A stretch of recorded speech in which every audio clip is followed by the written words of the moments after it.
जी बिस्मिल्लाहिर्रहमानिर्रहीम, अस्सलाम वालेकुम रहमतुल्लाहि व बरकातुहू।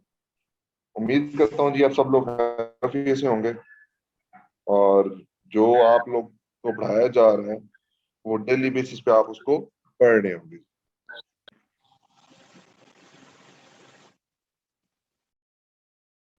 बाकी जो कल हम डिस्कशन स्टार्ट की थी हमने कोड ऑफ एथिक्स के ऊपर, उसमें हमारी कुछ डिस्कशन जारी थी जिसमें हमने कुछ एरियाज डिस्कस कर लिए थे। सेकंड ओपिनियन तक हमारी डिस्कशन कंप्लीट हो चुकी थी। सेकंड ओपिनियन से आगे हम चलते हैं। Fees under the type 330 section है, 340 आपका इंड्यूसमेंट का है। Custody of client asset responding to non compliance with laws regulation और पब्लिक नोटिसेस, ये कुछ सेक्शन इसमें इंक्लूडेड है जी।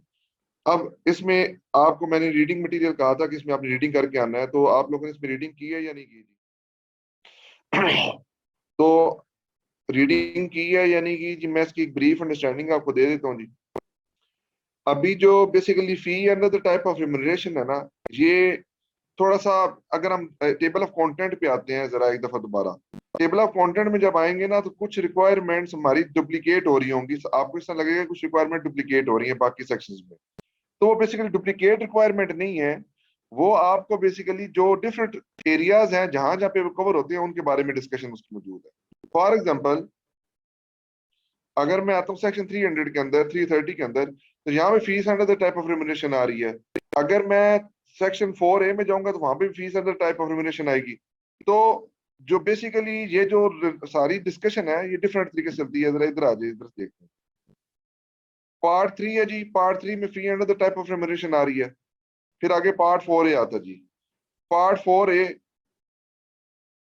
4A के अंदर आप यहाँ पे देखें जी, ये फी अगेन आ गया जी।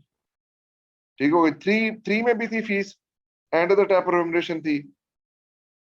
ये जर्नल फीस के बारे में डिस्कशन है। ये प्योर ऑडिट एंगेजमेंट के बारे में, आपकी जो ऑडिट एंगेजमेंट चाह रही है उसके बारे में फीस की डिस्कशन है। देखें यहाँ पे आपकी inducement including gift and hospitality आ रहा है सेक्शन 3 के अंदर। फिर आपको सेम यही गिफ्ट गिफ्ट एंड हॉस्पिटलिटी आपका आ गया है सेक्शन 4A के अंदर। इसी तरह अगर चलें तो आगे आपका इसमें जो बाकी जो फैक्टर्स हैं वो कॉमन ही है काफी सारे इसमें। इसमें 4B अगर आते हैं तो 4B में अगेन फीस आ गई है। अब ये जो फीस की डिस्कशन है ये कौन सी है? ये नॉन एश्योरेंस एंगेजमेंट के ऊपर फीस की डिस्कशन है। इसमें गिफ्ट एंड हॉस्पिटैलिटी अगेन दोबारा यहाँ पे आ गए। तो ये जनाब इस तरह से हमारी डिस्कशन इसमें चलती रहेगी और ये सारे फैक्टर्स आते रहेंगे। ये जनरल डिस्कशन है और जिसके साथ हमारा सारा लिंक होता है। अच्छा, अब जरा मैं एक डायरेक्टिव है 1.23 जो आई क्या आपका डायरेक्टिव है फीस के बारे में। वो एक डायरेक्टिव है जो यहाँ पे लिंक होता है। वो कहता है कि आप अगर किसी कंपनी को फीस चार्ज करना चाहते हैं तो आई क्या कहता है कि आप उस डायरेक्टिव को फॉलो करते हैं। उस डायरेक्टिव में उसने आपको बता दिया है कि फीस को किस तरह से डिटरमिन किया जाता है। मैं एक मिनट आपको ना वो फीस का डायरेक्टिव दिखा देता हूँ कि फीस का डायरेक्टिव क्या है। एक मिनट मैं ढूंढ रहा हूँ, अगर मुझे मिलता है तो मैं आपको दिखाता हूँ जिसका जो बेसिकली फीस का डायरेक्टिव है एक आई कैप की तरफ से। मुझे इसको वो डायरेक्टिव मिल नहीं रहा जी। जिस डायरेक्टिव में बेसिकली फी की डिस्कशन की है उसमें बेसिकली उसने किया क्या है, उसमें उसने आपको पब्लिक इंटरेस्ट एंटिटीज के लिए फी की एक क्राइटेरिया दे दिया है। यानी कि अगर किसी एंटिटी का रेवेन्यू 1 बिलियन तक होगा तो उसको कितनी फीस चार्ज करनी है। किसी एंटिटी का रेवेन्यू अगर 1 बिलियन से ज्यादा हो जाए तो उसको कितनी फीस चार्ज करनी है। किसी एंटिटी का रेवेन्यू 6 बिलियन से ज्यादा हो जाए तो उसको रेवेन्यू उसको अपनी फीस किस तरह से चार्ज करनी है। इसके ऊपर ना आई कैप का डायरेक्टिव मौजूद है फीस के बारे में, फी की डिस्कशन के बारे में। वो आप उसको फॉलो कर सकते हैं।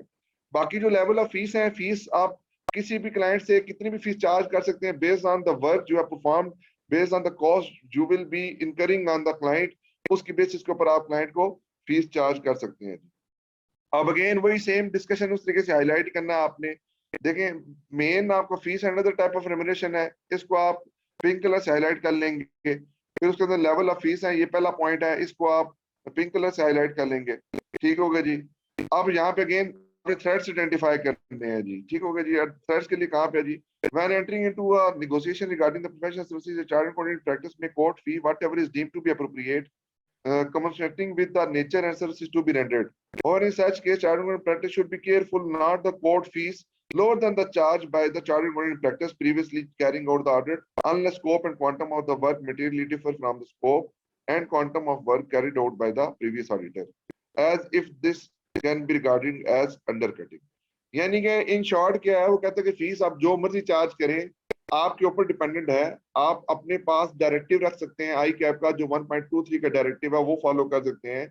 लेकिन अगर कोई भी फीस आपने चार्ज करनी है तो उससे पहले आप ये देखेंगे कि जो पिछले साल का ऑडिटर था या जो प्रीडिसेसर ऑडिटर था वो फीस कितनी चार्ज कर रहा था। अगर तो वो फीस आपको ज्यादा चार्ज कर रहा, मतलब 1 मिलियन उसकी चार्जिंग कर रहा था,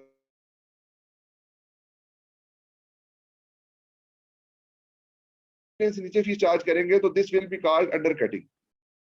लेकिन इसमें एक चीज की एक्सेप्शन मौजूद है। एक्सेप्शन किस चीज की है कि अगर आप basically quantum and scope of the work reduce हो जाता है। फॉर एग्जांपल, पहले एंटिटी जो आपका, जिस एंटिटी का आप ऑडिट करते थे उसकी 5 ब्रांचें थी, 5 ब्रांचों पे जाके आप ऑडिट वर्क परफॉर्म करते थे, वहां से आप ऑडिट एविडेंस ऑब्टेन करते थे, उसके बाद आप अपना हेड ऑफिस में लेके आते थे या जो भी काम करते थे। अब वो 5 लोकेशंस की जगह पे एक लोकेशन रह गई है, बाकी 4 लोकेशन जो है वो खत्म हो गई हैं। इस केस में वो कहता है कि आपका जो scope and quantum of the work है वो प्रीवियसली जो चार्ज करते थे उससे काफी कम हो गए। तो कहते हैं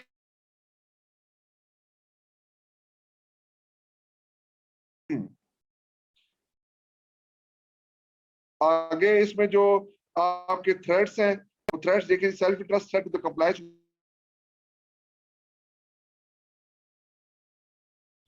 फिर आगे factor in relevant evaluation the level of such threat include, जो आप येलो कलर से हाईलाइट करेंगे इवैल्यूएशन का उसको कर लेंगे जी। और आगे एक्शन है that might be safeguard, कि आप इस सिचुएशन को किस तरह से सेफ गार्ड कर सकते हैं, उसको आप ग्रीन कलर से हाईलाइट कर लेंगे। देखिए मेन हेडिंग है, इसको आपने पिंक कलर से हाईलाइट करना है, सब हेडिंग को आपने ऑरेंज कलर से हाईलाइट करना है, थ्रेड्स को आपने रेड कलर से हाईलाइट करना है, उसके बाद जो एवेल्युएशन है इसको आपने येलो कलर से हाईलाइट करना है, और अल्टीमेटली जो आपका सेफ गार्ड है इसको आपने ग्रीन कलर से हाईलाइट करके अपने पास रख लो। पेपर में कोई भी सवाल आएगा तो आप उसको उस तरीके से डिस्कस कर सकते हैं। फिर आगे जो सेकंड पॉइंट है इसको अगेन आप ऑरेंज कलर से हाईलाइट करेंगे, रेफरल फीस और कमीशन को। नॉर्मली जो रेफरल की अरेंजमेंट होती है ये किस तरह से होती है, फॉर एग्जांपल कि आपके पास एक क्लाइंट आया, आपके पास टाइम नहीं था, आपने वो काम किसी और को रेफर कर दिया। या ये भी हो सकता है कि आप क्लाइंट को कोई अकाउंटिंग सॉफ्टवेयर रिकमेंड कर दें, कोई सर्विसेज के लिए कोई कॉन्ट्रैक्ट आप उसको रेफर कर दें, और आप दोनों साइडों से उसके बारे में कमीशन ले लें। फॉर एग्जाम्पल, जवाद मेरे कंसल्टेंट है, जवाद मेरे पास मैं जवाद के पास गया, मैंने कहा जी मुझे ना अकाउंटिंग सॉफ्टवेयर लगवाना है। जवाद ने कहा जी मेरा दोस्त बासत है, वो अकाउंटिंग सॉफ्टवेयर लगा के देता है, मैं आपको उनके साथ डिस्कशन करा देता हूँ। मेरी मीटिंग इन्होंने बासत के साथ करा दी। अब बासत जो है बेसिकली ये सर्विस प्रोवाइडर है। अब बासत की और जवाद की आपस में अरेंजमेंट है कि जो कोई काम बासत उनको रेफर करेंगे, जो जो कोई काम जवाद बासत को रेफर करेंगे, उसके ऊपर उनको एक सर्टेन परसेंटेज ऑफ कमीशन मिल जाएगी। अब वो कमीशन कौन ले रहा है? वो कमीशन जवाद साहब ले रहे हैं। किस काम की ले रहे हैं? उस अकाउंटिंग सॉफ्टवेयर जो मुझे रिकमेंड किया उसके बारे में ले रहे हैं। अब देखिए, एक तरफ उन्होंने मेरे से कंसल्टेंसी फी चार्ज की हुई है जवाद साहब ने, और दूसरी तरफ जो है वो बादशाह से कमीशन फी ले रहा है कि मैं आपके अकाउंटिंग सॉफ्टवेयर को बिचवा रहा हूँ तो आप भी मुझे कुछ पेमेंट इसके बारे में करें। ये सेम वही रोल परफॉर्म कर रहे हैं जो एक real estate agent role perform करता है। वो आपको अगर कोई किराए के ऊपर मकान ढूंढ के देता है तो जो लेने वाला होता है किरायादार, वो भी कमीशन दे रहा होता है, और जिसका मकान होता है वो भी उसके ऊपर एक कमीशन दे रहा होता है। तो इस तरह से उसके ऊपर जाके एक अपनी कमीशन का एलिमेंट वो रख रहा होता है। अपोजिशन ये होती है कि जो रेफरल फीस होती है, ये कमीशन होती है, ये अलाउड है एज पर द आईकैप कोड ऑफ एथिक्स। लेकिन अगेन बात वही है कि अलाउड तो होता है, इसके ऊपर आपको कुछ चीजें फोकस करनी पड़ती हैं। फोकस क्या करनी पड़ती है कि आपको जो आपकी अरेंजमेंट होती है कमीशन या रेफरल के बारे में, उसको दोनों पार्टीज को आपको डिस्क्लोज करना पड़ता है कि भाई मैं अकाउंटिंग सॉफ्टवेयर जो आपका सेल करवा रहा हूँ, इसके रिगार्डिंग मुझे इतने पैसे वहां से मिले हैं और इतने पैसे मुझे यहाँ से मिले हैं। और क्लाइंट के साथ डिस्कशन करके आप अपनी तरह की अरेंजमेंट के अंदर इंक्लूड हो सकते हैं। अगेन फिर वही बात है, सेफ गार्ड वगैरह है, इसको आप उस चीज कलर लेजेंड के साथ हाईलाइट कर लेंगे और वो आपको इसमें समझ आ जाएगी।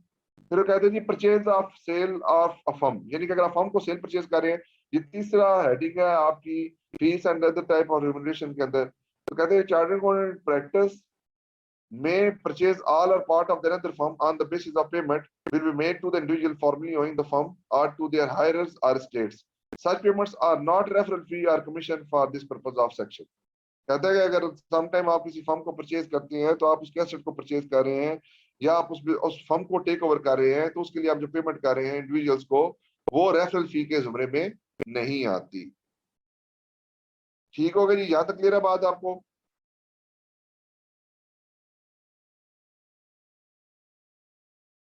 जी बच्चों क्लियर है जी यहां तक या नहीं क्लियर?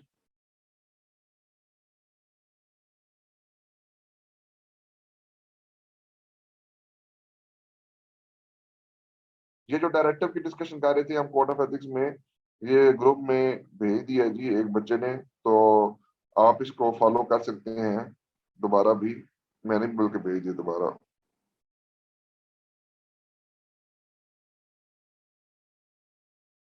अब आगे चलते हैं जी, अगला जो सेक्शन इंक्लूडेड है जी वो है जी inducement including gift and hospitality. ये बेसिकली सेक्शन 300 के हैं, ये चार्टर्ड अकाउंटेंट प्रैक्टिस के ऊपर अप्लाई होते हैं। either they are providing the assurance services, either they are providing non assurance services, either they are providing limited assurance। किसी किस्म का भी काम जो चार्टर्ड अकाउंटेंट प्रैक्टिस कर रहे होते हैं, सेक्शन 300 की एप्लीकेशन उन सब पे होती है जी। आगे है जी inducement gift including gift and hospitality. Normally ये इसकी एग्जांपल से मैं शुरू करता हूँ जी। जब भी आप किसी क्लाइंट पे जाते हैं तो क्लाइंट के ऊपर नॉर्मली आपको कुछ इंड्यूसमेंट्स मेरी होती हैं, कुछ रिफ्रेशमेंट दे रहा होता है क्लाइंट। सम टाइम क्लाइंट आपको खाने भी दे रहा होता है, आपकी इंटरटेनमेंट के लिए उसने मुख्तलिफ किस्म के जराए भी रखे होते हैं, जिसमें कुछ सिनेमा टिकट्स भी हो सकती हैं। सम टाइम वो इवेंट्स आपके लिए अरेंज करा देता है, आपको किसी टूर पे भिजवा देता है। ठीक हो गया जी। तो कहता है कि जब इस तरह की सिचुएशन बने जिसमें आपको एक क्लाइंट किसी किस्म की इंड्यूसमेंट दे रहा हो, गिफ्ट दे रहा हो या हॉस्पिटैलिटी आपकी कर रहा हो, तो उस सिचुएशन के अंदर आपके ऊपर क्या प्रॉब्लम आ सकती है या कौन से थ्रेट आपको वहां पे पड़ सकते हैं जी। कहते हैं जी जब भी इस तरह की पोजीशन हो जिसमें आपको बेसिकली कोई इस तरह की गिफ्ट वगैरह देने हो, तो कहते हैं सेल्फ इंटरेस्ट थ्रेट भी क्रिएट हो सकता है, मिलिट्री थ्रेट भी क्रिएट हो सकता है और इंटिमिडेशन थ्रेट भी क्रिएट हो सकता है। कहते हैं किस तरह से, फॉर एग्जाम्पल आपको क्लाइंट कहते हैं जी कि अगर आप अकाउंटिंग इशू नहीं निकालेंगे तो हम आपको विद फैमिली मालदीव्स का टिकट दे देंगे, आप फॉर 15 डेज वहां पे जाके रह सकते। आप देखें क्या हुआ, उसने आपको कहा कि आप उसकी क्लाइंट की बात मान लें और आप उसके अगेंस्ट क्या ले लें, टिकट ले लें मालदीव्स की। अब आपका जाती मुफाद आ गए बीच में, क्योंकि जाती मुफाद क्या है आपका, आपके जाती मुफाद है मालदीव की टिकट्स। जो मालदीव की टिकट आपको मिलेंगी उसके अगेंस्ट आपको क्या मिलना है, आप सॉरी उसके अगेंस्ट आपने क्या करना है, अकाउंटिंग इशूज को रिजॉल्व करना है। या तो सेल्फ इंटरेस्ट आ गया और सेल्फ इंटरेस्ट थ्रेट आ गया। फेमिलिटी थ्रेट किस तरह से क्रिएट होता है, फॉर एग्जाम्पल आप पिछले 5 सालों से एक क्लाइंट के ऊपर काम कर रहे हैं। जाहिर बात है गिफ्ट कब मिलता है, जब आपके ताल्लुकात किसी के साथ अच्छे हों। तो कहते हैं जब फेमिलिटी आपकी बनी, आपके ताल्लुकात उसके साथ एक हद से आगे तजावज किए, तो उसके बाद ही वहां पे आपके गिफ्ट वगैरह एक्सचेंज होना शुरू हुए। कहता है कि फेमिलिटी थ्रेट भी यहाँ से क्रिएट होता है। जाहिर बात है वो ताल्लुकात आपके बहुत ज्यादा है, क्लाइंट आपको गिफ्ट देगा और फिर आपसे इन रिस्पॉन्स रिक्वेस्ट करेगा कि आप उसके अकाउंटिंग इशूज का क्या कर दें, रिजॉल्व कर दें। तो इसके बाद इंटिमिडेशन क्या हो सकती है जी, इंटिमिडेशन थ्रेट किस तरह से हो सकता है जी, आपको बेसिकली कहे कि या तो ये चीजें ले लें या आप जो है ना अल्लाह के प्यारे हो जाएंगे। ठीक है जी, आपको धमकी लगा देता है, लीगल केस की धमकी लगा देता है या कोई सा प्रॉब्लम आपके ऊपर क्रिएट कर देता है, तो वो आपको बेसिकली इंटिमिडेशन के जमरे में भी लेके आ सकता है। कहते हैं ये 3 तरह के थ्रेट्स आपके क्रिएट होते हैं। और सम टाइम क्या होता है कि कुछ ऐसी इंड्यूसमेंट्स होती हैं, कुछ ऐसे गिफ्ट्स होते हैं, कुछ ऐसी हॉस्पिटैलिटी होती हैं जिनके ऊपर लॉ एंड रेगुलेशन आपको क्या देता है कि आप इनको एक्सेप्ट नहीं कर सकते। यानी कि आपको, यानी कि लीगल फैक्टर, यानी कि उस मुल्क का कानून ऐसा है जो ऑडिटर के ऊपर एक बार लगा देता है कि भाई आप गिफ्ट एंड हॉस्पिटैलिटी किसी क्लाइंट से रिसीव नहीं कर सकते। अगर तो किसी मुल्क के कानून ने उस तरह की गिफ्ट एंड हॉस्पिटैलिटी पे कोई पाबंदी लगाई हुई है, तो आप उस तरह की गिफ्ट एंड हॉस्पिटैलिटी को एक्सेप्ट नहीं कर सकते, क्योंकि वो लीगल मैटर है और लीगल मैटर की वायलेशन की जाए तो आपके ऊपर एक चार्ज क्रिएट हो सकता है कि आपने लीगल लॉज को वायलेट किया। लेकिन ऑन द अदर हैंड कुछ ऐसी इंड्यूसमेंट्स होती हैं जो आपको prohibited by law and regulation नहीं होती। कहते हैं अगर कोई ऐसा सिचुएशन हो जिसमें prohibited by law and regulation ना हो, लेकिन आप बेसिकली फिर उसको किस तरह से डील करेंगे, तो कहते हैं कि अगर तो कोई ऐसी इंड्यूसमेंट है जिसकी वजह से आपका प्रोफेशनल बिहेवियर के ऊपर इंपैक्ट आ रहा है, यानी कि प्रोफेशनल बिहेवियर से मुराद क्या है, फॉर एग्जांपल कि आपको क्लाइंट एक इतनी बड़ी अमाउंट का गिफ्ट दे देता है कि आप अगर अकाउंटिंग इशू को निकालना भी चाह रहे हैं तो आप उस गिफ्ट को सामने रखते हुए अकाउंटिंग इशू नहीं निकालेंगे। तो ये क्या कह रहा है, ये गिफ्ट आपकी प्रोफेशनल बिहेवियर को या आपकी जो प्रोफेशनल जजमेंट है उसके ऊपर एक क्वेश्चन मार्क क्रिएट कर रहा है। तो कहता है कि जो चार्टर्ड अकाउंटेंट प्रैक्टिस होते हैं वो ना ऐसी इंड्यूसमेंट को ऑफर करते हैं ना ऐसी इंड्यूसमेंट को रिसीव करते हैं। क्या जी, ना चार्टर्ड अकाउंटेंट जो प्रैक्टिस होते हैं वो ऐसी इंड्यूसमेंट को ऑफर करते हैं ना ही ऐसी इंड्यूसमेंट को रिसीव करते हैं। ठीक हो, तो इसकी वैल्यूएशन किस तरह से करेंगे थ्रेड की। कहता है कि अगर आपको कोई इंड्यूसमेंट मिलती है, कोई गिफ्ट मिलता है, कोई हॉस्पिटैलिटी मिलती है, तो सबसे पहले आप देखिए नेचर ऑफ इंड्यूसमेंट क्या है और टाइमिंग क्या है उसकी देने की। नेचर ऑफ इंड्यूसमेंट से मुराद क्या होता है जी, कि फॉर एग्जाम्पल आपको गाड़ी दे रहा है, डायमंड की रिंग दे रहा है, मालदीव की टिकट दे रहा है, आपकी जो पोजीशन है उससे कहीं बड़ा गिफ्ट है या छोटी अमाउंट का गिफ्ट है। फॉर एग्जाम्पल आपको गुडी पैक्स मिल जाए या आपको कैलेंडर दे देता है या बॉल पॉइंट दे देता है, तो उन बॉल पॉइंटों की या कैलेंडर्स की चीजों की वैल्यू इतनी ज्यादा नहीं होती, तो वो शायद आपके प्रोफेशनल बिहेवियर को असेस करते वक्त कोई इम्पैक्ट ना करे। लेकिन ऑन द अदर हैंड अगर क्लाइंट आपको गाड़ी दे देता है, लंबरगिनी दे देता है, गाड़ी कोई गिफ्ट कर देता है या आपको मालदीव की टिकट दे देता है या कोई ऐसी बड़ी अमाउंट का गिफ्ट दे देता है जो आपके बिहेवियर को इम्पैक्ट कर सकता है, तो वो इस चीज को प्रोसेस करेंगे। फिर आप टाइमिंग देखते हैं। फॉर एग्जाम्पल अगर आपको गिफ्ट मिला है before signing off the audit report, जब अकाउंटिंग इशू आपने निकाले तो साथ ही क्लाइंट ने आपको गिफ्ट ऑफर कर दिया, तो आपके जेहन में क्या बात आएगी कि इसने ये गिफ्ट मुझे इसलिए ऑफर किया है क्योंकि ये मेरे से अपना एक अनयूजुअल या अनएथिकल काम करवाना चाहता है, तो आप उस तरीके को उसको फॉलो करेंगे। फिर कहते हैं जी कि आप देखें कि आपको कोई स्पेशल ट्रीटमेंट तो नहीं मिल रही। स्पेशल ट्रीटमेंट से मुराद क्या है, फॉर एग्जांपल नॉर्मल वे के अंदर कोई ट्रांजेक्शन होती है तो वो तो नॉर्मल कंसीडर होती है। फॉर एग्जांपल कि आपको खाना मिल जाता है, मतलब आप क्लाइंट पे जाते हैं, आपको नॉर्मल जो मेस क्लाइंट का बना वहां पे आपको खाना भी मिल जाता है जी। अब स्पेशल ट्रीटमेंट से मुराद क्या है कि आप फॉर एग्जाम्पल आप क्लाइंट पे बैठे हुए हैं, तो नॉर्मल खाना जो है आप किसी अच्छे रेस्टोरेंट 5 स्टार होटल से डेली बेसिस पे आ रहा है और आपको साथ साथ जो है ना डेली बेसिस पे वो गिफ्ट भी दे रहे हैं। कभी आपको वॉच गिफ्ट कर देता है, कभी आपको वो जनाब लैपटॉप गिफ्ट कर रहा है, कभी आपको आईफोन गिफ्ट कर रहा है। तो वो कहते हैं जी कि सिचुएशन आप उसमें देखते हैं कि स्पेशल ट्रीटमेंट तो आपको किसी जगह पे नहीं मिल रही। अगर स्पेशल ट्रीटमेंट मिल रही है तो वो स्पेशल ट्रीटमेंट आपके बिहेवियर को इम्पैक्ट कर सकती है, और अगर आपका बिहेवियर इम्पैक्ट हो गया किसी इंड्यूसमेंट की वजह से, तो आप अपनी प्रोफेशनल जजमेंट को ठीक तरीके से इस्तेमाल नहीं करेंगे, तो क्लाइंट के ऊपर एक बड़ा अकाउंटिंग इशू रह सकता है। ठीक हो गया जी। और उसके बाद कहता है रिप्यूटेशन ऑफ द ऑफरर, यानी कि जो बंदा आपको गिफ्ट ऑफर कर रहा है उसकी मार्केट में रिप्यूट कैसी है, वो मार्केट में कैसा बंदा कंसीडर किया जाता है, क्या वो ठीक बंदा है या नहीं है। और अगर बंदा गलत है तो उसके पोजीशन क्या है मार्केट के अंदर, उसके बारे में एथिकल स्टांस क्या मौजूद है जी। उन चीजों को आप सामने रखकर उस तरह की इंड्यूसमेंट के बारे में आप क्या कर सकते हैं, एवेल्युएट कर सकते हैं। सेफ गार्ड क्या हो सकते हैं जी, कहते हैं inform senior management of the firm और दो चार बिजनेस ऑफ द क्लाइंट। कहते हैं जी आप फर्म की सीनियर मैनेजमेंट, फॉर एग्जांपल आप बीइंग ऑडिट ट्रेनी है या ऑडिट मैनेजर है, आप क्लाइंट को इंड्यूसमेंट या गिफ्ट ऑफर करता है, तो आप फौरी तौर पे आपके फर्म के पार्टनर्स हैं उनको बताएंगे। फर्म के अंदर रिस्क मैनेजमेंट पार्टनर्स होते हैं जो इस तरह की इंफॉर्मेशन को डील कर रहे होते हैं। आप उससे डिस्कस करेंगे कि मुझे इस तरह की इंड्यूसमेंट ऑफर हुई है, बताएं क्या करना चाहिए। वहां से जो भी गाइडेंस मिलेगी आप उसको फॉलो करें। ये दूसरे नंबर पे कहता है कि जो दो चार भी गवर्नेंस हैं उनके साथ आप डिस्कस कर सकते हैं और उनसे डिस्कस करके आप उसके बारे में असेसमेंट ले सकते हैं कि आपको उसके बारे में क्या करना चाहिए। या क्या कहता है जी, अमेंड कर लें अपने रिलेशनशिप को क्लाइंट के साथ, या टर्मिनेट कर दें अपने रिलेशनशिप को, या क्लाइंट के साथ जो बिजनेस रिलेशनशिप है आपका उसको खत्म कर दें। अच्छा, उसके बाद दूसरी है जी इंड्यूसमेंट विद नो इंटेंट। अच्छा, अब ये दूसरी दूसरी इंड्यूसमेंट की टाइप कौन सी है। हम कहते हैं जी इंड्यूसमेंट जब दी जा रही थी उस वक्त आपकी इंटेंट उसको गलत नहीं थी, यानी कि inducement with no intent to influence the behaviour, यानी कि आप इंड्यूसमेंट दे रहे हैं लेकिन आपके जहन में उसके बारे में कोई नेगेटिविटी नहीं है। तो कहता है अगेन इसकी वजह से भी सेल्फ इंटरेस्ट थ्रेट, फेमिलियरिटी और इंटिमिडेशन थ्रेट क्रिएट होते हैं। एवेल्यूएशन सेम वही है जो आपके इस केस में थी। सेफ गार्ड में तकरीबन उस तरह की सेफ गार्ड है, डिक्लाइन कर दो ऑफर को, ट्रांसफर कर दे responsibility for proving of professional services. कहता है या तो आप उस गिफ्ट को एक्सेप्ट ना करें, या क्या करें, या आप अपनी उस रिस्पांसिबिलिटी को ट्रांसफर कर दें अगर आपने रिड्यूसमेंट को रिसीव करना है। बाकी सेम उसमें वही डिस्कशन है। तो जनाब आपको गिफ्ट एंड हॉस्पिटैलिटी वाला एरिया समझ आया या नहीं आया।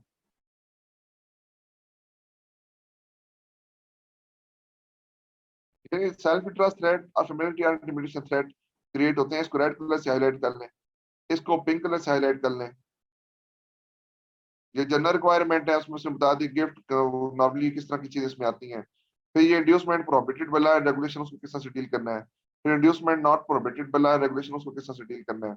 उसके अंदर फर्दर दो पॉइंट है, inducement with intent to improperly influence the behaviour, और दूसरे नंबर पे आप आगे चलें तो inducement with no intent to improperly influence the behaviour. ये दो चीजें आपको इसमें डिस्कस हुई हैं। उसके अंदर जो एग्जांपल्स और मैंने आपको सेव कर बताए थे, वही सारी बातें उसमें डिस्कशन होगी हैं। और अगर आपको कोई इमीडिएट या क्लोज फैमिली मेंबर है, वो आपको कोई इंड्यूसमेंट देता है, तो उसको किस तरह डील करना है, उसके बारे में भी यहाँ पे डिस्कशन मौजूद है जी। आप इसको पढ़ेंगे तो आपको इसमें समझ आ जाएगी। और आई होप सो कि आपने इसको घर जाके पढ़ा होगा और इसमें कोई इशू आपको नहीं मिला होगा। अगर यहाँ तक क्लियर है जी तो बताएं, फिर हम आगे चलें। जी यहाँ तक क्लियर है जी आप लोगों को? बासत और जवाद महबूब दोनों जी, आप दोनों को समझ आ गई या नहीं समझ आया?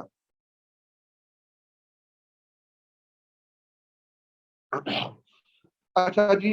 अब पहले ये था, घर जाके आपने पढ़ा था या नहीं पढ़ा था, क्योंकि मैं उस हिसाब से आपको फिर पढ़ाऊं, ताकि आप लोगों ने अगर पढ़ा है तो फिर मेरी जो स्पेस होगी, स्पीड होगी, वो और तरीके से होगी, और अगर आपने पढ़ा नहीं है तो फिर मैं और तरीके से आपको लेके चल रहा हूँ। अच्छा आगे चलते हैं जी। आगे custody of client asset. Custody of client asset से मुराद क्या है कि फॉर एग्जांपल आपको क्लाइंट कहते हैं जी कि आप हमारे कैश या बैंक अकाउंट की जो है ना वो सिग्नेटरी आप बन जाए, आप बैंक अकाउंट को आप बैंक अकाउंट की जो है ना वो कस्टडी आप ले लें, हमारे ब्याह पे पेमेंट्स आप अप्रूव करना शुरू कर दें। ठीक होगा जी। या कहता है क्लाइंट के ये मेरी कुछ प्रीशियस एसेट्स हैं, आप इनको अपने पास रख लें। या क्लाइंट के जो कोई बिजनेस के जो व्हीकल्स वगैरह हैं, वो कहते हैं जी आप अपने पास रख लें, जब हमें जरूरत पड़ी हम इनसे आपसे ले लेंगे। तो कहते हैं कस्टडी ऑफ क्लाइंट एसेट किसी तरीके से भी हो सकती है। तो कहता है जी कि सबसे पहले holding client asset create self interest और other threat to the compliance with principle of professional behaviour and objectivity. Custody of client asset की वजह से कौन सा थ्रेट होता है जी? सेल्फ इंटरेस्ट थ्रेट होता है। इसको आप रेड कलर से हाईलाइट कर लें। कहते हैं जी कुछ अब ये चीज मैं थोड़ा सा आपको बताता चलूं। अभी जो एंटी मनी लॉन्ड्रिंग का कानून पाकिस्तान में लागू हुआ है, उसके अंदर जो अकाउंटेंट की सर्विसेज हैं, उसमें कुछ अकाउंटेंट की सर्विसेज को स्पेसिफाइड किया हुआ जी। अकाउंटेंट की सर्विसेज से मुराद मतलब कहता है जी अगर आप कस्टडी ऑफ क्लाइंट एसेट करते हैं, आप क्लाइंट के बिहाफ पे पेमेंट्स करते हैं, क्लाइंट के बिहाफ पे बैंक अकाउंट मेंटेन करते हैं, then you are performing certain AML related services. तो यहाँ पे पेपर में अगर सवाल आ जाता है custody of client of assets का, तो आप सिर्फ इसको कोड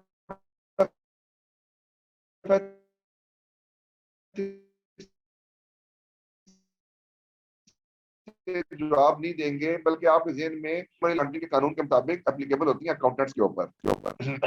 ठीक हो गया जी। अब इसमें पोजीशन क्या है कि अगर अब जाहिर बात है, अगर एंटी मनी लॉन्ड्रिंग में कहता है कि अगर जब भी आप क्लाइंट कोई रिलेशनशिप में एंटर होने लगे होते हैं, तो आप रिलेशनशिप में एंटर होने से पहले आप क्लाइंट के जो स्क्रीनिंग या क्लाइंट वाले प्रोसीजर्स तकरीबन वो आपको दोबारा लगा के फॉर्म फिल करने पड़ते हैं, और उसके सोर्स ऑफ इनकम क्या है और कहाँ कहाँ से उसने एसेट्स को जनरेट किया हुआ है। तो कहते हैं जी कि अगर आप क्लाइंट की कस्टडी लेने जा रहे हैं एसेट्स की, तो उससे पहले आपने क्या काम करना है बिफोर टेकिंग द कस्टडी। कहते हैं chartered accountant shall not assume custody of client money और other assets unless permitted to do so by law and in accordance with any condition under which such custody may be taken. कहते हैं अगर law regulation allow करे तो फिर आप क्या कर सकते हैं, कस्टडी ऑफ क्लाइंट एसेट कर सकते हैं, अदरवाइज आप कस्टडी ऑफ क्लाइंट एसेट से नहीं कर सकते। कहता है as part of client and engagement acceptance procedure. देखें वही बात आगे जो मैंने कल आपसे डिस्कस की थी, related to the assuming custody of client asset, the chartered accountant in practice shall make inquiries about the source of the assets and consider related legal and regulatory requirement।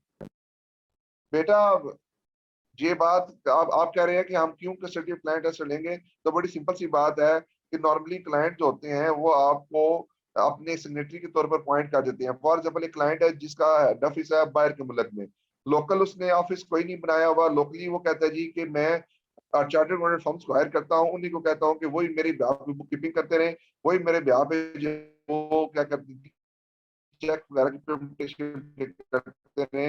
I am authorising and making the attorney in their favour. तो उस case में क्या होता है, आप bank को are the client of your firm. ठीक हो गया जी। कहते हैं जी अगर आप जब क्लाइंट कस्टडी ले लेते हैं, कस्टडी लेने के बाद क्या करते हैं, chartered accountant interested with money or other asset belonging to other shall comply with laws and regulation relevant to holding and accounting of for the assets, keep the assets separately from the personal or firm assets, use assets only for the purposes for which they are intended, and be ready at all time to account for the assets and any income, dividend or gains generated to individual entitled to that accounting. For example client ने आपके पास अपनी listed company के shares custody के तौर पर रखवाए हुए थे, mutual fund के सर्टिफिकेट आपके पास रखवाए हुए थे, या कोई बैंक अकाउंट सेविंग अकाउंट में करवाया हुआ था, तो अल्टीमेटली जो उसके ऊपर जो गेन आएंगे वो भी आपने उनको वापस करने हैं और हर वक्त उसके लिए हमतन तैयार रहना वापस करने के लिए। ठीक हो गया जी। तो ये जनाब क्लियर हुआ जी आपको कस्टडी ऑफ क्लाइंट एसेट। आगे है जी responding to the non compliance with laws and regulations. ये जो सेक्शन है ये नया एडिड हुआ है जी आपके सब्जेक्ट के अंदर, कोड ऑफ एथिक्स के अंदर। पहले इसके बारे में यहाँ पे डिस्कशन मौजूद नहीं थी जी। अब जो यहाँ पे डिस्कशन होने जा रही है ये बेसिकली जो है वो नए टॉपिक के पॉइंट से डिस्कशन होने जा रही है। अच्छा, यहाँ पे बड़ा ना एक इंपॉर्टेंट क्वेश्चन है, नॉन कंप्लायंसेस होती क्या है जी। सबसे पहले इसी को देखते हैं। कहते हैं एक्ट ऑफ ओमिशन और commission are intentional which are contrary to the law and regulation।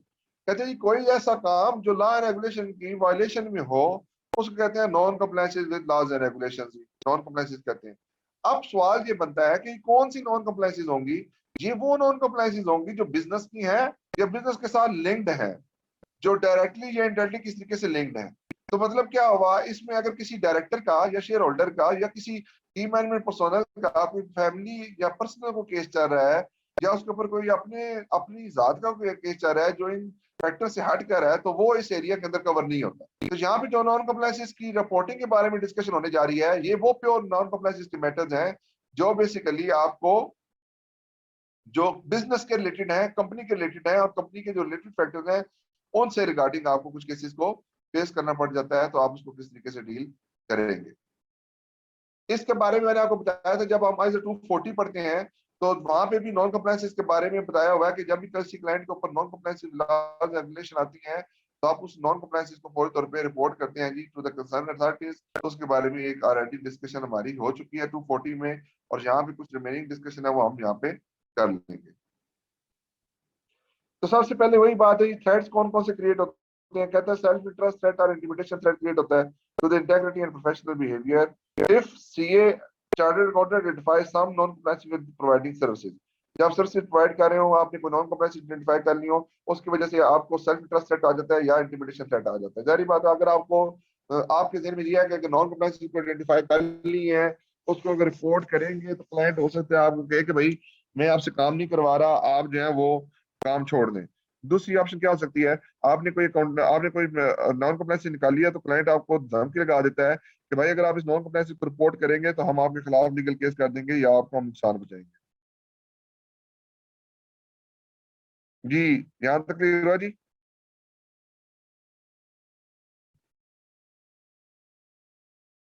आगे नॉन कंप्लायंस की डेफिनेशन भी देख लिया हमने। फिर क्या कहते हैं जी, whose non compliance is under consideration. कहता है दो चार्ज विद गवर्नेंस और मैनेजमेंट, इन तीनों की जो है ना आपने नॉन कंप्लायंस को सामने रखना है।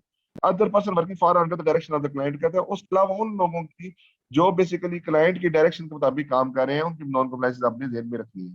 फॉर एग्जाम्पल क्लाइंट आउटसोर्सिंग की हुई है अपने बिजनेस प्रोसेस को, और वो बिजनेस प्रोसेस जिसको आउटसोर्सिंग की है वो लोग नॉन कंप्लायंस करते हैं, तो वो भी शायद आपके लिंक फैक्टर में आ जाते हैं जी, जो डायरेक्शन और कंट्रोल के मुताबिक काम कर रहे हैं। कहता है which non compliances are not required to be considered. कहते हैं personal misconduct unrelated business of the client भी होगा तो उसके बारे में आपने नॉन रिपोर्टिंग नहीं करनी। Non compliances by any other person other than above, यानी कि इन लोगों के अलावा non compliance of third party identified by chartered accountant. कहते हैं आपने थर्ड पार्टीज की जो नॉन कंप्लायंसेस हैं सिर्फ आप जिस कंपनी के साथ लिंक्ड हैं उन कंपनी के रिगार्डिंग आप नॉन कंप्लायंसेस को देखते हैं, जो थर्ड पार्टीज हैं उनकी नॉन कंप्लायंसेस आपने नहीं देखनी। तो मींस इससे पहले जो मैं थोड़े पहले कह रहा था कि जो थर्ड पार्टीज आउटसोर्सिंग वाली बात कर रहा था उसमें नॉन कंप्लायंसेस है, वो कंपनी नॉन कंप्लायंसेस कर रही है अपने बिजनेस की। फॉर एग्जाम्पल आपने बिजनेस आउटसोर्स किया हुआ है, वो नॉन कंप्लायंसेस कर रहे हैं अपने बिजनेस की जिसका हमारी सर्विसेज के ऊपर कोई इम्पैक्ट नहीं है, तो वो रिपोर्ट आपने नहीं करनी। लेकिन अगर कोई आपके बिजनेस के रिगार्डिंग यानी आपके बिजनेस प्रोसेस के रिगार्डिंग कोई नॉन कंप्लायंस कर रहे हैं, या कोई ऐसी टैक्स अवेजन करा के दे रहे हैं, या कोई ऐसा काम कर रहे हैं जो नॉन कंप्लायंस जो जुमरे में आता है, तो वो हमारी की कंसिडरेशन में रहेगा। अब इसमें अगेन जी कुछ रिस्पॉन्सिबिलिटीज होती हैं। रिस्पॉन्सिबिलिटीज किस किस की होती हैं जी इसके रिगार्डिंग, कुछ मैनेजमेंट की रिस्पॉन्सिबिलिटी है, और कुछ चार्टर्ड अकाउंटेंट की रिस्पॉन्सिबिलिटी है रिगार्डिंग नॉन कंप्लायंसेस। तो मैनेजमेंट की क्या रिस्पॉन्सिबिलिटीज हैं जी? कहते हैं conduct activities as per the laws and regulation. जब भी काम करें लॉज एंड रेगुलेशन को सामने रख के काम करें। Identify and addressing the non compliances of the above. कहते हैं जी अगर कोई नॉन कंप्लायंसेस कर रहा हो, कंपनी खुद कर रही हो, दो चार की गवर्नेंस कर रहे हो, या आपकी मैनेजमेंट कर रही हो, तो उसकी नॉन कंप्लायंसेस को आपने रेक्टिफाई करना है, ये उनकी जिम्मेदारी है। और तीसरे नंबर पे क्या जिम्मेदारी है? Ensuring proper control environment. कहते हैं प्रॉपर कंट्रोल एनवायरनमेंट को डिजाइन करें ताकि नॉन कंप्लायंसेस किसी किस्म की भी वहां पे ना आ सके। ये जरूरी काम है जी जो आपने बीइंग मैनेजमेंट के तौर रोल में करनी है जी। उसके बाद आपकी रिस्पॉन्सिबिलिटी ऑफ चार्टर्ड अकाउंटेंट आती है, यानी कि बीइंग चार्टर्ड अकाउंटेंट आपकी क्या रिस्पॉन्सिबिलिटीज के बारे में होती है जी। तो इसके अंदर दो चीजें हैं, क्या आप ऑडिट कर रहे हैं फाइनेंशियल स्टेटमेंट का, या अदर प्रोफेशनल सर्विसेज आप दे रहे हैं। अगर कहते हैं जी अगर आप ऑडिट कर रहे हैं तो आपको कोई नॉन कंप्लायंस आइडेंटिफाई हो जाती है, तो आप क्या करेंगे? Obtain understanding of the matter. आप क्लाइंट से जाके पूछें कि भाई किस किस्म की नॉन कंप्लायंसेस हुई है, कैसे नॉन कंप्लायंसेस हुई, क्या हुई, कैसे हुआ, वो सारी डिस्कशन आप करें। फिर क्या कहते हैं? डिस्कस विद दो चार बिग गवर्नेंस। कहते हैं दो चार बिग गवर्नेंस के साथ इस मैटर को भी टेकअप करें, उनके साथ डिस्कस करें। अब जो दो चार बिग गवर्नेंस की डिस्कशन है वो 265 के मुताबिक होती है, जो हमने ऑलरेडी डिस्कस, मैंने आपको बताया भी था कि 265 के मुताबिक करते हैं। तो यहाँ पे मीन कोड ऑफ एथिक्स के अंदर आईजा 265 वाला भी एरिया किस ना किस तरीके से लिंक हो गया। फिर आ गया था address matter by asking management to. कहते हैं जी आप मैनेजमेंट से डिस्कस करके उसको एड्रेस कराने की कोशिश कर सकते हैं। वो किस तरह से? आप कह सकते हैं रेक्टिफाई, रेमिडिएट और mitigate the consequences, deter commission of the non compliance if non compliance has not not approve, disclose the matter to the appropriate authorities where required by laws and regulation। वो जैसे 240 वाली बात, जब अपने लॉ रेगुलेशन मुताबिक आपने reporting करनी है। इंश्योर मैनेजमेंट एंड दो चार governance understanding their responsibility. Ensure करें कि मैनेजमेंट और दो चार गवर्नेंस को उनकी रिस्पांसिबिलिटी का पता है। The chartered accountant shall comply with applicable laws and regulation. Chartered accountant खुद एप्लीकेबल लॉज एंड रेगुलेशन को फॉलो करे। The chartered accountant shall follow the requirement of the ISAs for number 240 and 265। तो ये जो 240 265 की रिक्वायरमेंट है other आईजास की, उसको फॉलो करें, उसके मुताबिक अपने डिसीजन मेकिंग करें। और क्या कहते हैं कुछ एडिशनल मैटर आपको देखने पड़ते हैं जब ग्रुप ऑडिट आप कर रहे हो जी। तो क्या कहते हैं जी? Group engagement partner consider relevant matter for component auditor for non compliances. For example कि जो ग्रुप ऑडिटर है, आप बीइंग ग्रुप ऑडिटर का काम कर रहे हैं, तो जो नॉन कंप्लायंसेस आपने आइडेंटिफाई की हैं उसका इंपैक्ट आप किस पे चेक करेंगे जी? उसका इंपैक्ट आप जो सब्सिडियरी कंपनीज हैं, जो कंपोनेंट है, उनके ऊपर चेक करेंगे कि उन पे उसका इंपैक्ट किस तरीके से आता है। और अगर कोई नॉन कंप्लायंस उनके रिगार्डिंग हो तो उनको आप कम्युनिकेट करेंगे और बताएंगे कि वो इसके ऊपर एक्शन लें और देखें उसको किस तरीके से वो किस तरीके से उसको रिजॉल्व करा सकते हैं। ठीक हो गया जी। और इसके बाद दूसरे नंबर पे आता है जी अगर आप प्रीमियम फर्दर सर्विसेज दे रहे हैं तो उसमें अगर कोई नॉन कंप्लायंस आइडेंटिफाई हो जाती है तो क्या करेंगे? कहते हैं determine whether the further action is required. कहते हैं जी कि अगर आप कोई other than audit and assurance, audit of the financial statement के अलावा कोई सर्विस दे रहे हैं और आपको कोई नॉन कंप्लायंस आइडेंटिफाई हो जाती हैं, तो कहते हैं कि सबसे पहले तो आप ये डिटरमाइन करें कि क्या फर्दर एक्शन नीडेड है या नहीं है। आपको इस मैटर को इन्वेस्टिगेट करने की जरूरत है या यहीं पे खत्म करने की जरूरत है। ठीक हो गई। तो आप सबसे पहले इसको ये देखेंगे। इसके लिए क्या कहता है जी? Exercise professional judgement while determining further action. आप क्या करें? अपनी प्रोफेशनल जजमेंट को अप्लाई करें और देखें कि आपको फर्दर एक्शन रिक्वायर्ड है या नहीं है। If existing auditor withdraw the then he should communicate with the proposed new auditor। कहते हैं अगर कोई बंदा छोड़ के जाता है due to the non compliances, तो इसकी जिम्मेदारी है छोड़ने वाले की कि जो इनकमिंग ऑडिटर है उसको बताए कि इसकी नॉन कंप्लायंसेस है जिस वजह से मैं इस क्लाइंट को छोड़ के जा रहा हूँ या मैं इस क्लाइंट से विड्रॉ कर रहा हूँ।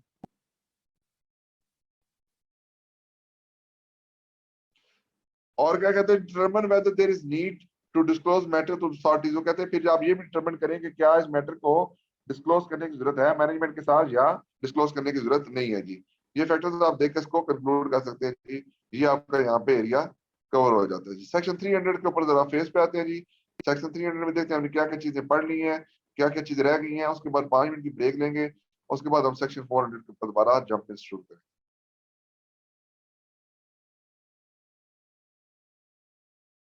तो अगर हम देखें तो हमने जनाबे वाला कंफ्लिक्ट ऑफ इंटरेस्ट इसको भी डिस्कस कर लिया था जी।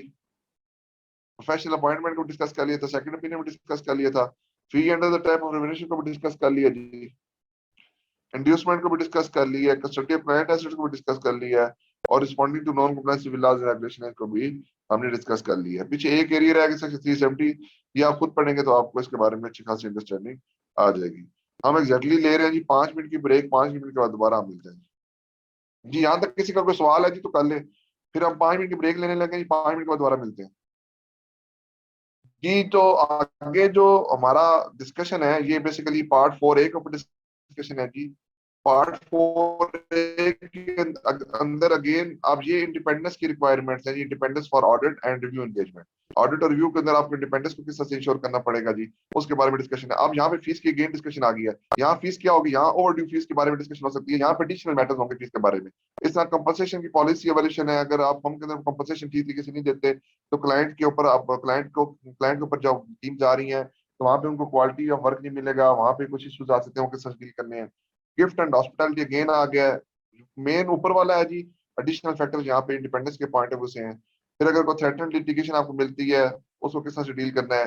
फाइनेंशियल इंटरेस्ट अगर आपको आता है तो उसको किस तरह से डील करना है। लोन और गारंटीज आपको मिलती है तो उसको किस तरह से डील करना है।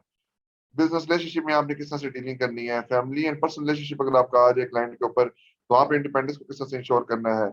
अगर आप business services with audit client कर चुके हैं वहाँ पे इंडिपेंडेंस किस तरह से इंश्योर करनी है। आप सर्विंग एज डायरेक्टर और officer of the audit client, आप ऑडिट क्लाइंट के ऊपर डायरेक्टर के रोल में है या ऑफिसर के रोल में है तो उसको किस तरह से डील करना है। Employment with an audit client, एक ऑडिट क्लाइंट के साथ एम्प्लॉयमेंट में अगर आप जाते हैं तो उसको किस तरह से डील करना है। टेम्परेरी पर्सनल असाइनमेंट है, अगर आप फर्म के कुछ बंदे क्लाइंट के ऊपर जाते हैं वहां पे जाके काम करते हैं, आपने इसको किस तरह से डील करना है। फिर सेक्शन 540 है, very very important, long association of the personnels including the partner rotation with the audit client. अगर आप ऑडिट क्लाइंट के ऊपर हैं, लॉन्ग एसोसिएशन अगर आपकी बनती है तो वहां पे आपने इसको किस तरीके से डील करना है, इस चीज के बारे में डिस्कशन मौजूद है। तो अगेन आप इसमें अगर जरा आप आते हैं तो मैं एक चीज आपको दिखाता हूँ। इसमें दो दो एरियाज हैं। एक तो मेन वो वाले एरियाज हो गए, एक सेक्शन 600 है। Section 600 is also a very very very important area. यानी कि वो कहता है अगर आप अपने ऑडिट क्लाइंट को नॉन एश्योरेंस सर्विसेज देते हैं उसकी वजह से आपके ऊपर क्या इश्यूज आ सकते हैं, वो क्या चीजें हैं जी। जिसमें आपकी accounting and book keeping services हैं, क्या आप ऑडिट क्लाइंट को अकाउंटिंग और बुक कीपिंग सर्विसेज दे सकते हैं या नहीं दे सकते। अगर दे सकते हैं तो कौन से थ्रेट्स होते हैं, उन थ्रेट्स को एलिवेट किस तरह से करना है, उन थ्रेट्स को कंक्लूड किस तरह से करना है, वो सारी बातें। एडमिनिस्ट्रेटिव सर्विसेज आप क्लाइंट को दे सकते हैं या नहीं दे सकते। वैल्यूएशन सर्विसेज आप परफॉर्म करके दे सकते हैं या नहीं दे सकते। टैक्सेशन सर्विसेज हैं, इंटरनल ऑडिट सर्विसेज हैं, इंफॉर्मेशन टेक्नोलॉजी सर्विसेज हैं, लिटिगेशन सपोर्ट सर्विसेज हैं, लीगल सर्विसेज हैं, रिक्रूटमेंट सर्विसेज हैं और कॉर्पोरेट फाइनेंस की सर्विसेज हैं। ये कुछ सर्विसेज ऐसी हैं जो आप क्लाइंट को देते हैं तो उसको से आपके ऊपर किस किस्म के इश्यूज आ सकते हैं और आपने इसको किस तरीके से डील करना है। But these are the non assurance services provided to the audit client. ये ऑडिट रिव्यू कर रहे हैं क्लाइंट का, आपको अगर उसके ऊपर किस तरह की सर्विसेज देनी पड़ती हैं तो उसके बारे में किस तरह से डील करेंगे, वो चीजों के बारे में डिस्कशन है। अब इसमें से जो डिस्कशन वाले पॉइंट है ना, डिस्कशन वाला जो एरियाज हैं वो कौन कौन से हैं वो मैं आपको हाईलाइट कर देता हूँ जो डिस्कशन करनी चाहिए हमें। एक फी वाला एरिया जो हमें डिस्कस करना चाहिए इसमें। फिर आपका जो लॉन्ग एसोसिएशन है सेक्शन 540, इसकी डिस्कशन करनी चाहिए। और बाकी जो एरियाज हैं ये मेरा ख्याल है अगर आप पढ़ेंगे तो आपको ये क्लियर समझ आ जाएंगे, इसमें कोई इशू नहीं आएगा। मैं एग्जांपल के तौर पर आपकी स्क्रीन के ऊपर गिफ्ट एंड हॉस्पिटैलिटी वाला सेक्शन खोलने लगा हूं। अब जरा एक काम करें, ये गिफ्ट एंड हॉस्पिटैलिटी वाला सेक्शन है, इसको आप 2 मिनट लगा के रीडिंग करें। ठीक होगा जी। वही अगेन गिफ्ट एंड हॉस्पिटैलिटी ऊपर भी आप पढ़ के आ चुके हैं, आप नीचे भी आके देख रहे हैं। तो इसको आप क्या कर लेंगे, इसको आप पिंक कलर से हाईलाइट कर लेंगे। देखिए, firms are required to comply with fundamental principle, be independent and apply the concept framework set on in 120 to the evaluate and address the threat to the independence. Accepting gift and hospitality from the audit client might create a self-interest, familiarity, and intimidation threats. This section set out requirements, specific requirement, and application material relevant to applying the conceptual framework. ठीक है, a firm, a network firm or an audit team member shall not accept gift and hospitality from an audit client unless the value is clearly trivial and inconsequential. ठीक है, when firm, network firm, audit firm team member is offering or accepting an inducement to firm audit client, the requirement and application set out in section 340 जो भी हमने discuss किया था apply, and non-compliance with these requirement might create threat to the independence. The requirements set on section 340 relating to offering or accepting inducement do not follow by a firm, network firm, audit team member to accept gift and hospitality where the intent is to improperly influence behaviour even if the values clearly trivial are inconsequential. खत्म हो गई जी बात। अब बताएं इसमें कोई ऐसी चीज थी जो आपको पढ़ के ना समझ आई हो? हर चीज को उसने कहाँ पे रेफर कर दिया है? हर चीज को उसने ऊपर ही रेफर कर दिया है जो आप ऑलरेडी पढ़ के आए हैं सेक्शन 340 के अंदर।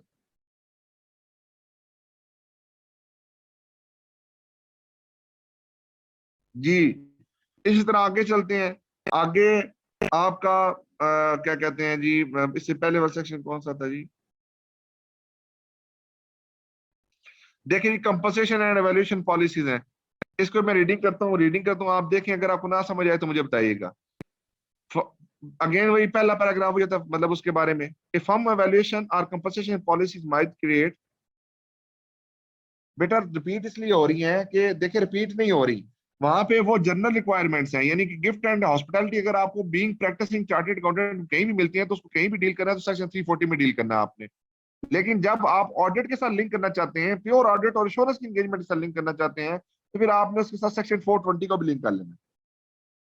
ठीक हो गई। अब मैं एग्जांपल देता हूँ, ये तो चलो ज्यादा रेपिटेटिव था ना, कुछ चीजें एडिशनल होंगी। अभी मैं फीस वाला एरिया खोलता हूँ ना, जिसके ऊपर लास्ट टाइम सवाल भी आया हुआ है। अब जो सेक्शन 300 है उसके अंदर जो फीस की डिस्कशन है वो डिफरेंट एरियाज के ऊपर है। यहाँ पे जो फीस की डिस्कशन है वो डिफरेंट एरियाज के ऊपर है। यहाँ पे वो प्योर, वहां पे उसने डिस्कस किया था फी कितनी होनी चाहिए, रेफरल फी ले सकते हैं या नहीं ले सकते, फर्म अगर आपने परचेज करनी हो तो उस वक्त आप किस तरह से डील करेंगे। यहाँ पे अल्टरनेटिव होगा, यहाँ पे क्या होगा, वो कहेगा कि आपकी किसी एक ऑडिट क्लाइंट से फीस बहुत ज्यादा है तो उसको किस तरह से डील करना है, आपकी ऑडिट फी जो है वो ओवर ड्यू है उसको किस तरह से डील करना है आपने। यहाँ पे इस तरह की डिस्कशन होगी। ठीक हो गया जी। या आप कंटेंजेंट फी चार्ज कर सकते हैं या नहीं कर सकते, उन चीजों के बारे में यहाँ पे डिस्कशन होगी। तो अब लेट्स स्टार्ट विद जी कि आपको जो रीडिंग, मैं बेसिक रीडिंग करने का ऑब्जेक्टिव ये है कि आप लोगों को एक बेसिक अंडरस्टैंडिंग आ जाए कि पढ़ने से चीज समझ आ जाती है। बेसिक ऑब्जेक्टिव क्या है कि हमने उस तरीके से थ्रेड्स को आइडेंटिफाई करना है। इसको आप क्या करेंगे जी, ऑरेंज पिंक कलर से हाईलाइट कर लेंगे। आगे थ्रेड्स हैं, इसको आपने किस कलर से हाईलाइट करना है जी, रेड कलर से आपने थ्रेड को हाईलाइट कर लेना है।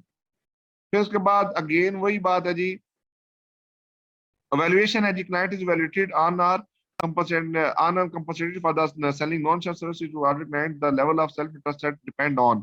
ये evaluation है जी, और ये example of action and safeguards हैं जी। जारी बात है, अगर आप फॉर एग्जाम्पल आपकी फर्म की कंपनसेशन पॉलिसी इस तरह से है कि जो ऑडिट मैनेजर ऑडिट क्लाइंट से नॉन अश्योरेंस सर्विसेज लेके आएगा, हम उसको बोनस देंगे या उसको हम डबल डबल सैलरी कर देंगे या उसको हम एक फीस में दे देंगे। तो अब होगा क्या कि अब जो भी ऑडिट मैनेजर्स काम कर रहे हैं, जो भी ऑडिट का स्टाफ काम कर रहा है, हर स्टाफ की जेहन में ये बात होगी कि we have to win the non assurance services from the audit client, ताकि हम ज्यादा से ज्यादा नॉन एश्योरेंस सर्विसेज को विन करें और ज्यादा से ज्यादा हमें उसके अगेंस्ट मिले उसके अंदर। कहते हैं अगर इस तरह की पॉलिसीज, कंपनसेशन पॉलिसीज हमने बनाई हुई है, उससे सेल्फ इंटरेस्ट क्रिएट होता है। सारी बात है, जब होगा क्या कि नॉर्मली जब भी आप क्लाइंट के साथ मीटिंग के टेबल पे बैठे होते हैं, जब भी अकाउंटिंग इशू निकलते हैं तो क्लाइंट साथ ही आपको ऑफरें लगाना शुरू कर देता है जी, कि देखें जी हमारे पास तो फिक्स एसेट्स की टैगिंग की असाइनमेंट भी पड़ी हुई है, वो भी अभी तक हमने नहीं करवाई। फिर हमने इंटरनल कंट्रोल डेवलप करवाने थे, वो भी अभी तक हमने नहीं करवाए। तो इस तरह की ना जानबूझ के आपके सामने बातें करना शुरू कर देता है ताकि आप अपनी जो डायरेक्शन है वहां से डायरेक्शन लेस हो जाए, आपके जेहन में लालच आ जाए, मैंने क्लाइंट पकड़ना है और क्लाइंट को पकड़ के मैंने उसके रिगार्डिंग सर्विसेज परफॉर्म करके देनी है और फर्म से मैंने उसके रिगार्डिंग पेमेंट लेनी है। तो आप क्या करेंगे, आप अपनी प्रोफेशनल बिहेवियर को कॉम्प्रोमाइज कर देंगे और क्लाइंट से आप नॉन इंश्योरेंस सर्विसेज को विन करने के अगेंस्ट अपने अकाउंटिंग इश्यूज को या कोई मैटर्स को क्या कर सकते हैं, फॉरगो कर सकते हैं जी। ठीक हो गया जी, ये सारी बात उसके बारे में डिस्कशन हुई है जी। अब मुझे चीज बताएं, पढ़ने से चीज समझ आ रही है या नहीं समझ आ रही?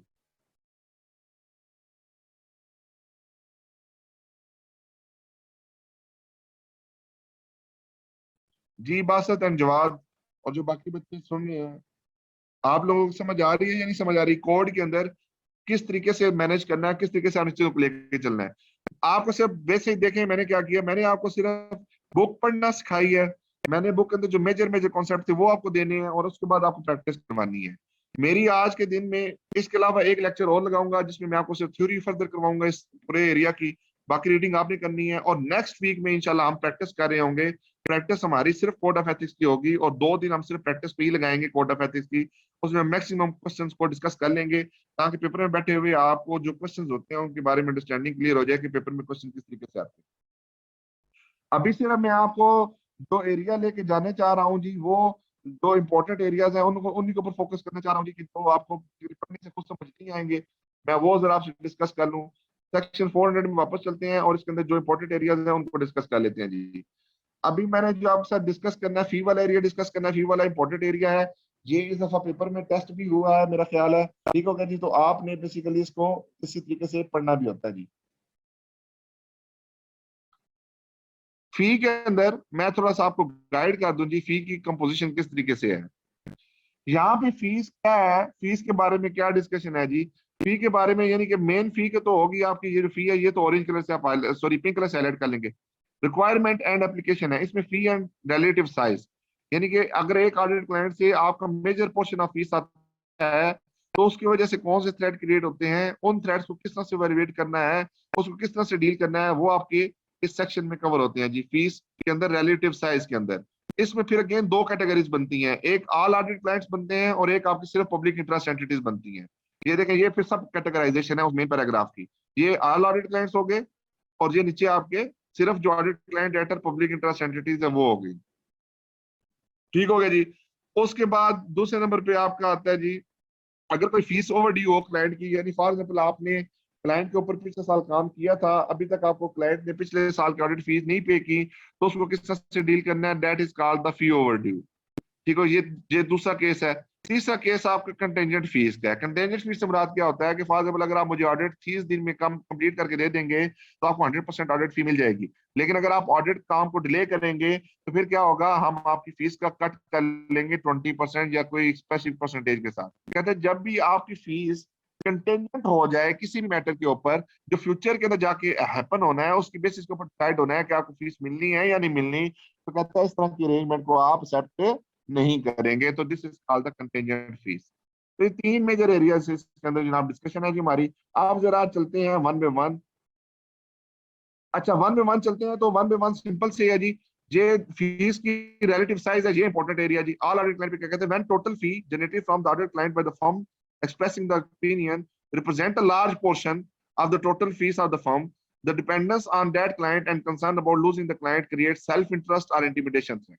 तो ये अगर आपके किसी ऑडिट क्लाइंट से लार्ज फीस ऑफ क्वेश्चन आप मिलती हो तो आपको क्या हो सकता है जी, आप डिपेंडेंट होते हैं तो आपका सेल्फ इंटरेस्ट है,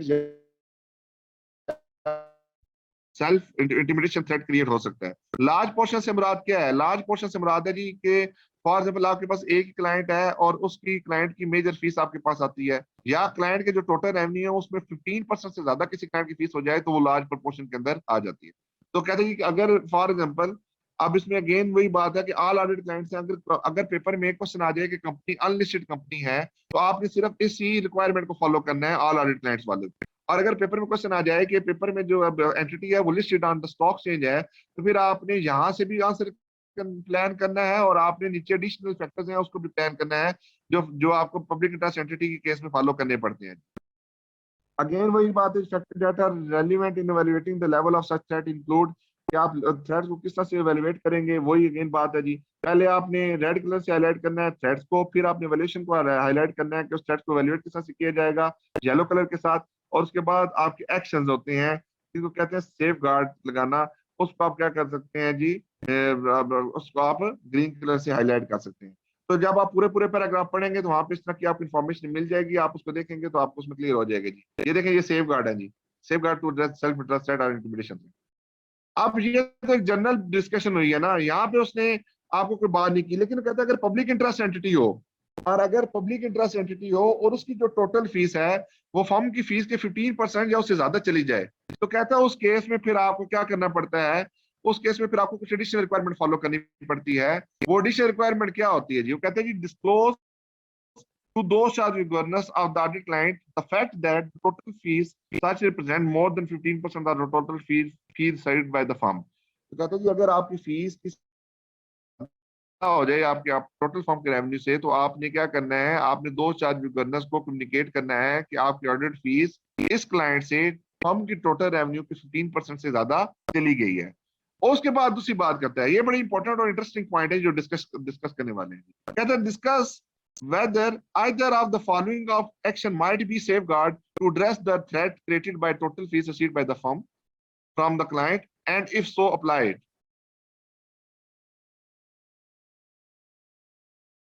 रिपीट कर दूं जी, क्योंकि नेटवर्क एरर आ रहा था आपका। बेटा मैंने अभी जो डिस्कशन स्टार्ट की थी, ये डिस्कशन स्टार्ट की थी कि अगर लार्ज प्रोपोर्शन आपकी ऑडिट फीस का किसी ऐसे ऐसे ऑडिट क्लाइंट से आ रहा हो जो क्लाइंट लिस्टेड हो ऑन द स्टॉक एक्सचेंज, तो आपने उस केस में पहले नंबर के ऊपर दोस्त चार्ज विद गवर्नेंस को कम्युनिकेट करना है कि इस ऑडिट क्लाइंट से जो फीस का प्रोपोर्शन हमारे फर्म के पास आता है वो हमारी फर्म की 15% ऑफ रेवेन्यू से ज्यादा है। दूसरे नंबर पे आपने दो चीजें देखनी है। वो क्या क्या चीजें हैं जी? कहता है जी, prior to the audit opinion being issued on the second year's financial statement.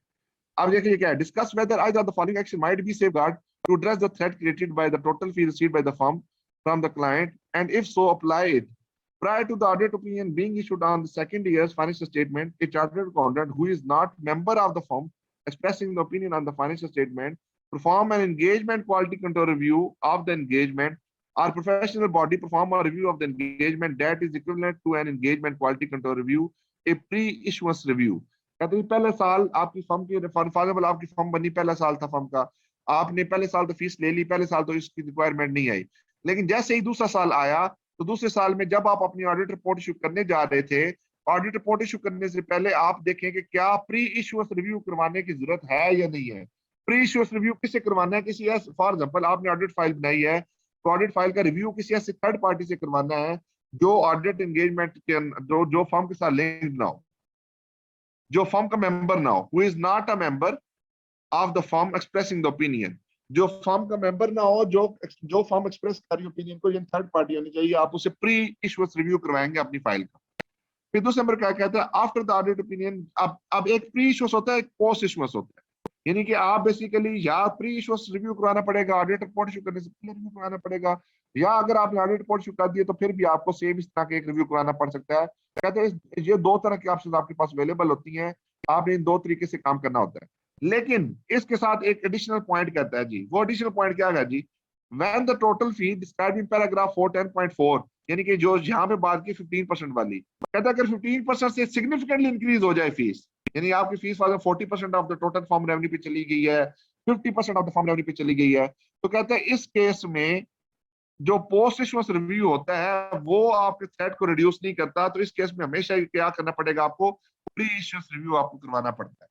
यानी इन सादा अल्फाज में, सादा अल्फाज की अगर बात करूं तो सादा अल्फाज में क्या बात है कि प्री इशुएंस रिव्यू सिर्फ उस केस में आपका होता है जब आपकी ऑडिट फीस 15% से सिग्निफिकेंटली इंक्रीज कर जाए, तो फिर आप इशुएंस रिव्यू करवाना पड़ता है। अदरवाइज आपको पोस्ट इशुएंस रिव्यू के साथ भी काम चल सकता है। ये बात क्लियर हुई है जी आपको या नहीं हुई क्लियर? बेटा यहाँ पे वो क्वालिटी कहते हैं जो क्वालिटी कंट्रोल रिव्यूअर वाले काम है ना, वही काम होंगे।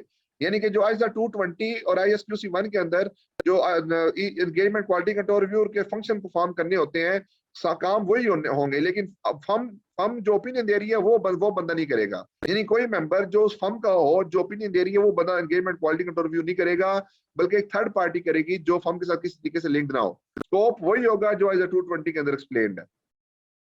आई होप सो जी आपको ये चीज क्लियर होगी या नहीं हुई? बिल्कुल जी, अनदर फर्म कर सकती है, अनदर ऑडिटर कर सकता है, कोई और बंदा काम कर सकता है जिसके पास जो engagement quality control review firm का नहीं होगा जी। जिस जो जो जो फर्म ओपिनियन दे रही है उनका बंदा नहीं होगा। अच्छा अब आगे चलते हैं जी। आगे जी फी ओवर ड्यू हो जाना। अच्छा जब भी क्लाइंट के साथ आपकी फीस ओवर ड्यू हो जाती है तो this is called the loan arrangement. This is called the loan arrangement. तो अगर आपने जब इस तरह की पोजीशन बन जाए तो लोन और गारंटी जो होती है उसको आप सेक्शन 511 में डिस्कस करते हैं। कहते हैं self interest threat might be created. तो पहले फी ओवर ड्यू है, इसको आपने ऑरेंज कलर से हाईलाइट किया, फिर उसके बाद self interest threat might be created है, इसको आप रेड कलर से हाईलाइट कर लें।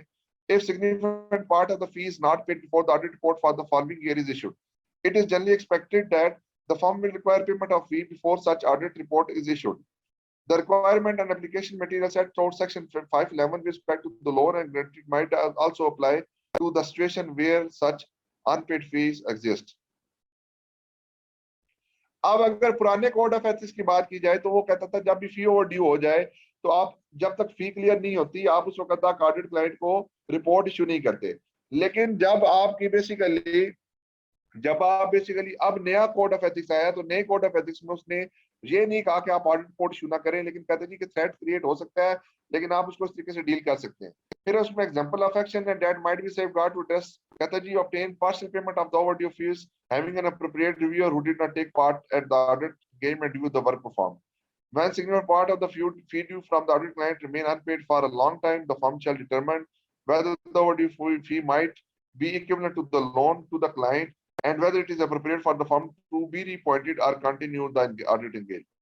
तो आप कहते हैं इस तरीके से आप उसके साथ डील कर लेंगे, यानी आप ये नहीं कहता कि आप ऑडिट रिपोर्ट नहीं देंगे और उसको आप विड्रॉ कर लेंगे। सीधी बात करते हैं कि आप उसको इस तरह से एक्सप्लेन करें, एवेलुएट करें, उसके बाद डिसीजन करें कि आपने इसके बारे में क्या करना।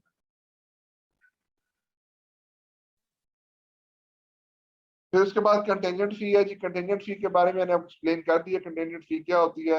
इसको आप पढ़ेंगे तो आपको इसके बारे में क्लियर हो जाएगी, इसमें कोई ऐसी चीज नहीं लिखी हुई। तो फी के बारे में जनाब हमारी डिस्कशन कंप्लीट होगी। एनी इशू टिल हेयर, अगर कोई इशू आती है तो आप वो डिस्कस कर सकते हैं जी। कोई क्वेश्चन है जी फी के बारे में, फी के डिस्कशन के बारे में, तो आप पूछ सकते हैं जी। अदरवाइज मैं फिर बेसिकली क्लास को थोड़ा शॉर्टन करना चाह रहा हूँ, मेरी तबीयत थोड़ी सी जो है ना वो सर में दर्द हो रही है मुझे, तो मैं क्लास कंक्लूड करना चाहता हूँ जी। बाकी इंशाल्लाह हम जो नेक्स्ट वीक में जो 2 क्लास होंगे उसमें हम कोड ऑफ एथिक्स को कंप्लीट कर लेंगे। अगर कोई सवाल है तो पूछ लीजिए, अदरवाइज मैं क्लास कंक्लूड करूंगी। डन हो गया जी। अब आपकी एक होम असाइनमेंट है, पूरा वीक आपके पास अवेलेबल है, तो सेक्शन 4A की आपने अंडरस्टैंडिंग पूरी करके आनी है जी। अब आपने सेक्शन 4A के जो बाकी सारे फैक्टर्स है आपने एक एक चीज पढ़ के आनी है जी। मैं यहाँ पे आके आपको कुछ एडिशनल चीजें करवा रहा हूँ, इसमें मैं आपको सेक्शन 540 है इंपॉर्टेंट ये करवा दूंगा, और सेक्शन 600 है इसमें से कुछ एरियाज आपको करवा दूंगा जो इंपॉर्टेंट है। जिस तरह आपको वैल्यूएशन सर्विसेज हैं, आपकी जो आईटी सर्विसेज है, इंटरनल ऑडिट सर्विसेज हैं, इस तरह की जो काम है, ये इस तरह के कुछ सेक्शन है, ये मैं यहाँ से कुछ एरिया आपको करवा दूंगा जी। बाकी आपने खुद रीडिंग करके आनी है, क्योंकि इसमें कोई ऐसी चीज नहीं है जो आप लोग पढ़ें और समझ ना आए। पढ़ने से हर चीज समझ आ जाती है, सिर्फ आपको नेविगेट करना आना चाहिए। नेविगेशन इंपॉर्टेंट है, इसके अलावा कुछ भी नहीं है इसके अंदर। बाकी आपकी जो बेसिक लेवल की नॉलेज है वही चीजें यहाँ पे मौजूद है जी। बाकी इसमें सेक्शन आप रीड करके आएंगे, जो इंपॉर्टेंट सेक्शन रिमेनिंग रह गए हैं वो हम डिस्कस करेंगे। अलॉन्ग विद डैट हम जो अपने कोड ऑफ एथिक्स की जो प्रैक्टिस सेशन है उसको हम फॉलो करेंगे जी, और उसमें जो प्रैक्टिस सेशन के अंदर क्वेश्चन होंगे उनको अटेम्प्ट करके कोड ऑफ एथिक्स को कंक्लूड कर देंगे। फिर हमारी जो कंक्लूडिंग क्लास होगी वो इंशाल्लाह नेक्स्ट वीक में ही हम तीसरी दिन सैटरडे क्लास रख लेंगे, कंक्लूडिंग क्लास। उसमें हम anti money laundering, code of corporate governance, ISQC 1, ISA 220 और जो रिसेंट डेवलपमेंट चल रही हैं, जो रिसेंट एरियाज हैं ज्वाइंट ऑडिट के बारे में डिस्कशन, जो छोटे छोटे टॉपिक्स हैं, छोटे छोटे एरियाज हैं जिनके ऊपर डिस्कशन रिक्वायर्ड है, बाकी हम डिस्कशन उस पर करके उसको क्लास को वाइंड अप करेंगे वहीं पे। फिर उसके बाद 2 प्रैक्टिस सेशन होंगे हमारे कंप्लीट पास पेपर्स के, वो फिर हम उसका टाइम डिसाइड कर लेंगे कि उनको कब हमने लेके चलना है। तो होपफुली इंशाल्लाह नेक्स्ट वीक में हम अपने सिलेबस को कंप्लीट कर लेंगे। मिलते हैं अगली क्लास में, तब तक के लिए अल्लाह।